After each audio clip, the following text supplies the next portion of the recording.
Well, another pressing question. Is Roman Reigns a draw? So what do we mean when we talk about who's a draw? What is a draw?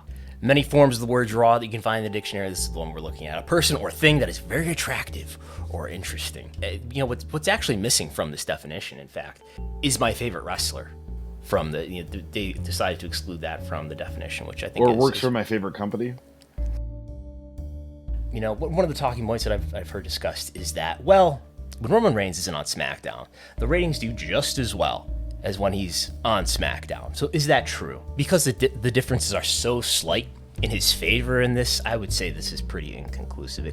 Could be just random. Let's look at the quarter hours. The highest growth quarter in this entire period, trailing 12 months, in the demo, biggest growth quarter, that's Sami Zayn and Roman Reigns live promo. I believe the one that's been highlighted in many video packages where Roman Reigns is like screaming in Sami Zayn's face. 3, 4, 5, 6. Yeah, I will say 6 out of the top 25 quarter-hour growth measurements. 6 out of 25. Is that enough? Or should such a top star be more dominant?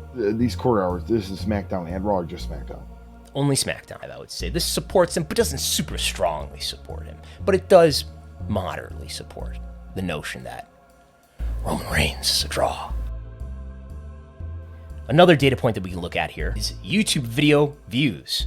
What I'm looking at here are the highlights of TV shows.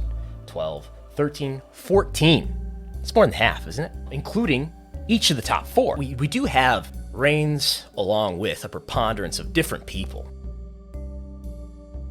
Now, Google Trends. He's in the top 5 for every year since 2016, except for 2020, when he was probably the most inactive. Over a long course of time, I think this does tell you something about how much people are thinking about him. And consider that he's above any other full-time WWE talent. I've been collecting the top sellers list for W Shop almost every day since September 2022. I don't know this for a fact, but I'm pretty confident that this top sellers list actually reflects sales. The number of items that had the most appearances in the top 10, who do they belong to? Roman Reigns. Because this isn't just clicking YouTube. This isn't tuning into Fox. This is taking money out of your pocket and spending it.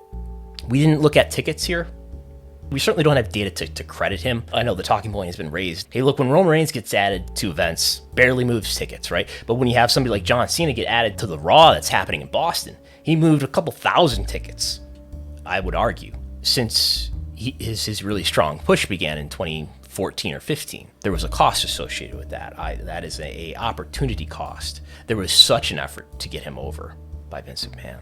That was a cost that could have been invested into other talent and could have been invested into the product in other ways. Is that cost worth this return? That's a larger discussion that we're not going to resolve today.